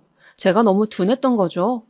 그렇게 어른들이 좋아하신다, 친척들이 좋아하신다 말씀하셨던 의도가 꿀 몇 세트가 더 필요하다는 말씀이었다는 거였어요. 직접적으로 말하면 너무 노골적으로 요구하는 게 되어버리니까요. 시어머니는 눈을 잔뜩 찌푸리면서 억지로 웃으셨죠. 내가 이렇게 말하면 너무 선물 뜯어내는 것 같잖니. 그래서 좀 둘러서 말한 거였는데 하긴 너는 그거 알아듣기에는 너무 세심하지 못한 아이지. 죄송해요, 어머님. 제가 아버지께 말씀드려 볼게요. 그래, 좀 부탁한다. 우리 이모님이 그거 드시고서 맛있다고 하도 그러셔서 친척들이 다들 자기도 먹고 싶다고 난리거든. 네. 좀 기가 차더라고요. 아니, 저희 아버지가 양봉하셔서 만들어내는 꿀은 굉장히 고급이란 말이에요. 그런 걸 딸 시댁이라고 선물로 주니까 그냥 아깝지 않아서 주는 줄 아나 싶었어요. 그런데 지금 시댁에서 제가 굉장히 약한 위치라서 시어머니의 그 말씀을 그냥 무시할 수도 없더라고요. 그래서 저는 다시 아버지께 전화를 했어요. 그래, 꿀 세트를 더 달라고 했다는 거지? 네. 아, 정말 좀 아빠한테 말씀드리긴 좀 그런데. 아니다, 아니야. 너한테는 내가 뭘 못 주겠니? 그런데 다만, 네? 너 시어머니가 괴롭히는 건 아니지? 하도 못된 시댁 사람들도 많아서. 아니에요, 그런 건. 저는 아무리 그래도 걱정 많은 아버지한테 그 말씀까진 드리지 못하겠더라고요. 아버지는 그렇지 않아도 제 걱정으로 세월을 보내시는데 시댁에서 구박받는다는 말까지 하면 어떠시겠어요? 그래서 저는 그냥 꿀만 달라고 하고서 전화를 끊었어요. 그리고 꿀이 도착해서 시어머니는 신나게 그걸 친척들한테 나눠주시더라고요. 저한테는 놀랍게도 고맙다는 말씀 한마디도 안 하셨어요. 뭔가 벌써 그걸 당연하다고 생각하시는 것 같더라고요. 며느리의 것은 당연히 시댁에 속한다는 주의이신지 뭔지. 그런데 그 한 번이 아니었어요. 그 다음에는 무슨 친가 쪽 아저씨인지 누군지 생일이라면서 생일 선물로 주고 싶다고 또 꿀을 보내달라고 요구하셨어요. 저는 의아한데도 제가 임신도 못하고 못났다는 생각에 어쩔 수 없이 아버지한테 또 부탁드렸고요. 아버지는 좀 망설이면서도 또 꿀을 보내주셨어요. 사실 그것만 해도 돈으로 따지면 엄청난 거였거든요. 고급 꿀은 한 병에 10만 원도 훌쩍 호가하는 가격이었고 도매가로만 따져도 시댁에 들인 꿀은 엄청난 수준이었어요. 하지만 그게 금액으로 표시되지 않기 때문에 시어머니는 너무 그걸 하찮게 생각하시는 거였죠. 그러던 어느 날 남편이 저한테 그러더군요. 여보, 우리 엄마 2달 뒤에 환갑이신 거 알지? 어, 환갑이라고 막 들떠 계시더라고. 우리가 뭐 해줄지 기대된다면서. 우리가 뭘 해드려? 아니, 뭐, 환갑이니까 평소보다야 좀 더 크게 해드리겠지만. 저는 놀라서 말했어요. 남편은 어깨를 으쓱하면서 자기도 그 정도로 생각한다고 하더군요. 그러더니 그러는 거예요. 환갑까지 2달 정도 남았으니까 그 사이에 자기가 임신해서 기쁜 소식 전해드리면 좋겠다. 그게 뭐 내 마음대로 되나? 안 되면 노력이라도 해봐야지. 자기 요새 살도 안 빼고 계속 찌기만 하더라? 고도비만이면 임신할 확률 더 내려간대. 남편은 눈에 약간의 경멸까지 담은 채로 저를 바라보았어요. 저는 순간 그동안 쌓인 스트레스가 명치로 훅 치받고 올라오는 게 느껴지더라고요. 사실 그동안 시어머니하고 남편한테 임신 관련 스트레스를 받으면서 제가 살이 찐 건 맞았어요. 솔직히 그 스트레스를 받으면서 제가 외모 관리라든가 운동을 할 수 있을 리가 없잖아요. 저는 남편한테 뭐라고 말대꾸도 못한 채로 멍하니 있었고 남편은 한참이나 더 제 외모에 대해서 주절거리다가 밖으로 나갔어요. 남편은 처음에 처녀적 제가 체격이 좋고 털털해서 좋다고 했어요. 하지만 결혼한 지 얼마 지나지도 않았는데 살찌고 외모 관리를 놓은 제가 싫다고 하기 시작했죠. 남자들이 원래 그런 건 알고 있었지만 제가 제 남편한테 이런 소리를 들으니까 타격이 정말 컸어요. 그리고 사실 남편이 그렇게 변한 데에는 제가 원인이라는 것도 타격이 컸죠. 제가 임신만 잘하고 아이를 제대로 낳았다면 이런 일이 발생하지 않았을 거예요. 병원에 가서 검사를 해보아도 남편도 저도 아무런 문제가 없었어요. 그게 더 스트레스였죠. 원인은 모르는데 임신은 안 되고 나이는 먹어가는데 허송세월을 하고 있다는 느낌이었으니까요. 저는 더 견딜 수가 없어서 아버지한테 전화를 했어요. 아버지는 농장 일이 바쁘신지 그때 받지 않으셔서 저는 너무 서글퍼서 혼자 쭈그리고 앉아서 훌쩍거렸었죠. 그러다가 아버지가 다시 전화를 해주셨고 저는 아버지한테 제 사정 이야기를 다 털어놓았어요. 아빠, 저 진짜 아빠한테 이런 이야기 안 하고 싶었어요. 왜 그러니? 아니 얘야, 이야기해봐라. 대체 왜 그래? 그런 사정을 전혀 모르셨던 아버지는 당황하실 수밖에 없었죠. 저는 아버지 목소리를 들으니까 더 서러워져서 울어버렸고 말이 횡설수설하면서 나왔어요. 아빠, 나 애 못 낳는다고 너무 구박받아. 나 진짜. 뭐? 이게 또 무슨 소리냐? 임신 안 된다고 나한테 너무 뭐라고 해. 그리고 사람 취급도 안 해줘. 나 맨날 시댁 가서 가정부처럼 일한단 말이야. 그런데 나한테 너무. 제가 울면서 말하니까 아버지는 황당하고 기가 막힌지 말문이 막히셨어요. 그리고 찬찬히 저를 달래서 좀 진정하고 말하라고, 무슨 일 있으면 아버지가 올라갈 거니까 너무 염려하지 말라고 하시면서 말씀해 주셨죠. 그 덕분에 저는 아버지한테 조금 진정이 된 채로 사정을 전부 말씀드릴 수가 있었어요. 아버지한테 말씀드리면서 생각해보니까 사실 내가 대체 왜 이 결혼을 계속 유지하고 있으려는 거지 싶은 거예요. 시댁이 뭐 엄청나게 잘 사는 것도 아니고 남편이 저한테 뭘 아주 잘해주는 것도 아니고 그렇다고 제가 결혼이 인생 목표였던 사람도 아니고요. 이렇게까지 불행한데 내가 이걸 버틸 이유가 없었어요. 게다가 아이도 안 생긴 채라 갈라서도 혼자 가뿐하게 날아갈 수 있었고요. 아버지는 이야기를 다 들으시더니 차분한 목소리로 말씀하셨어요. 한 번 더 이야기가 나오면 내가 올라가마. 아버지는 화가 나시면 목소리가 도리어 차분해지시거든요.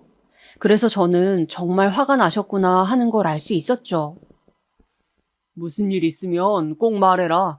내가 너 그렇게 불행하라고 시집 보낸 거 아니니까. 아버지의 말씀은 너무 든든했어요. 저는 알겠다고 꼭 말씀드리겠다고 하고서 전화를 끊었죠. 그렇다고 해서 바로 뭐 아버지한테 이혼하겠다 말씀드리지는 않았죠. 그런데 하루하루 갈수록 남편하고 시어머니의 행동은 제가 참기 어려운 지경까지 갔어요. 계속되어 온 행동들이 나아지기는커녕 점점 더 나빠지기만 했거든요. 제가 참는다고 확신이 들었는지 더 모욕적인 언사나 과도한 행동들만 늘어갔어요. 사람이 참아준다고 우습게 보는 사람들이 참 많죠. 저도 그때 부당한 일을 당하면 참으면 안 된다는 걸 처음 깨달았어요. 시어머니 환갑날 환갑잔치를 해야 한다면서 준비를 하라고 시키시더라고요. 차라리 그냥 뷔페 식당 같은 곳에 가서 밥 한 끼 먹으면 간단할 텐데 그건 또 싫으시대요.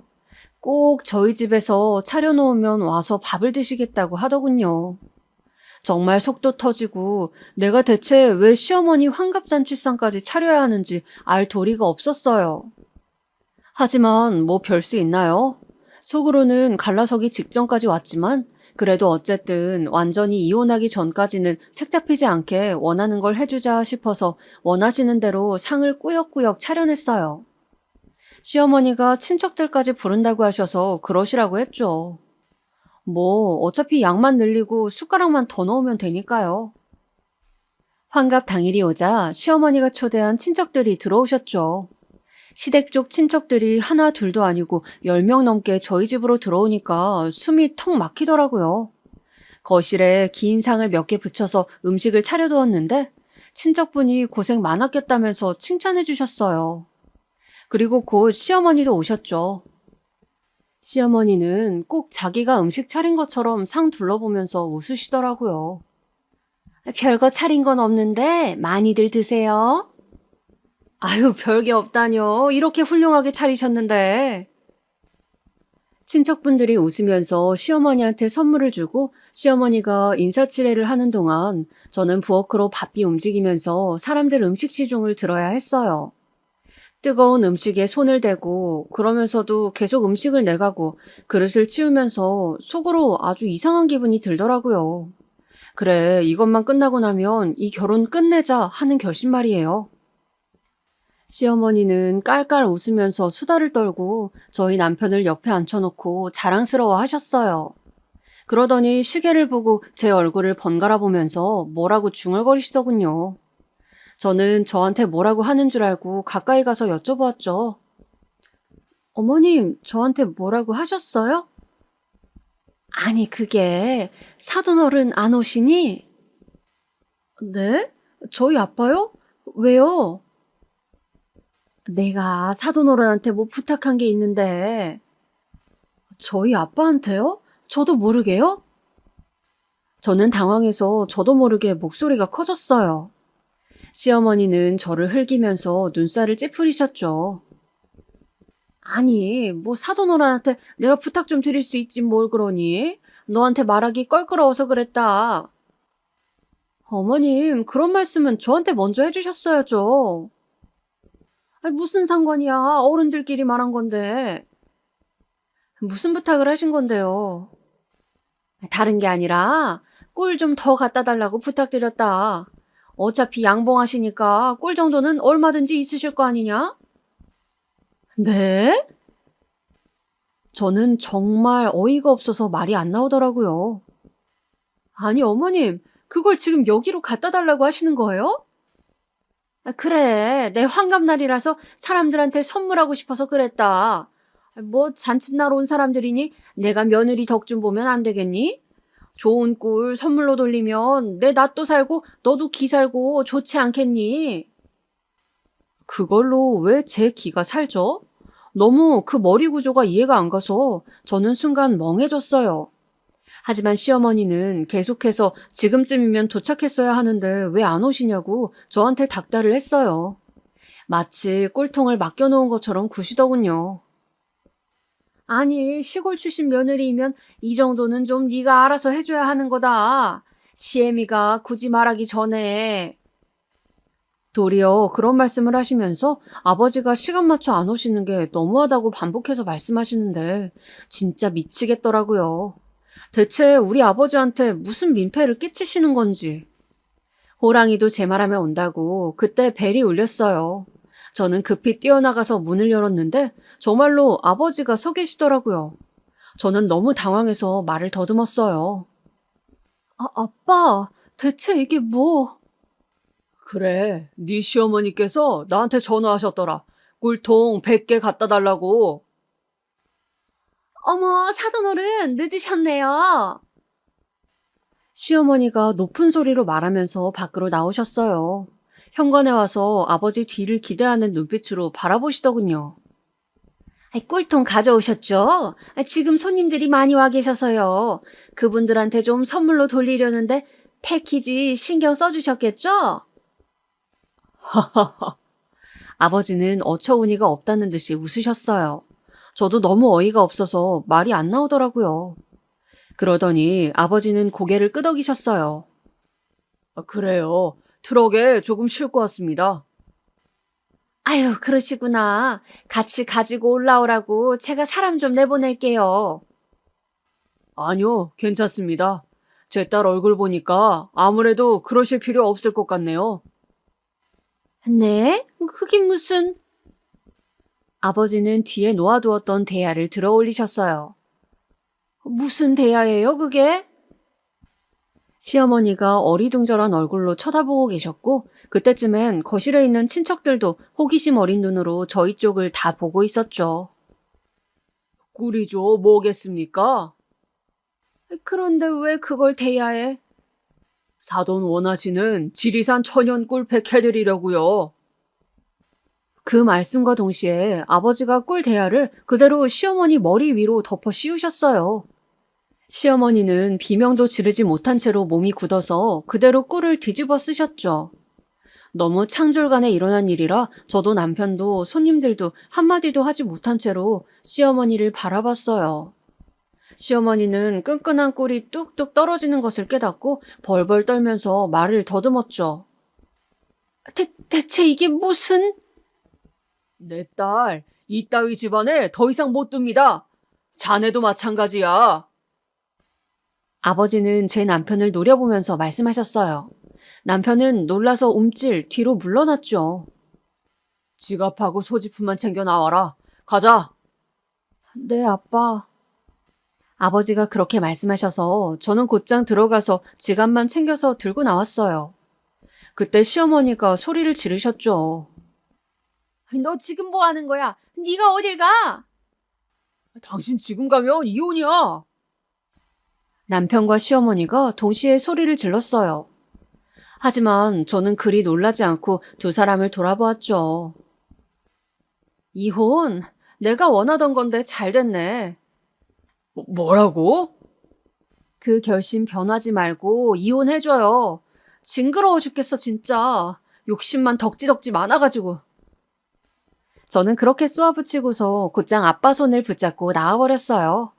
뒤에서 꿀을 잔뜩 뒤집어 쓴 시어머니가 비명처럼 히스테릭하게 소리를 지르시더군요. 어찌나 속이 시원하던지. 그리고 그 후는요? 당연히 이혼이죠. 남편이 좀 뻗대기는 했지만 제가 마음이 돌아섰는데 어쩌겠어요. 갈라서면서도 시어머니가 계속해서 난리를 피우시긴 했지만 그때마다 아빠가 강하게 대응해 주셔서 아주 다행이었어요. 그 이후로는 아빠의 농장으로 돌아와서 양봉을 도와드리면서 편하게 지내고 있답니다. 제 사연은 여기까지입니다. 재미있게 들으셨다면 좋겠어요.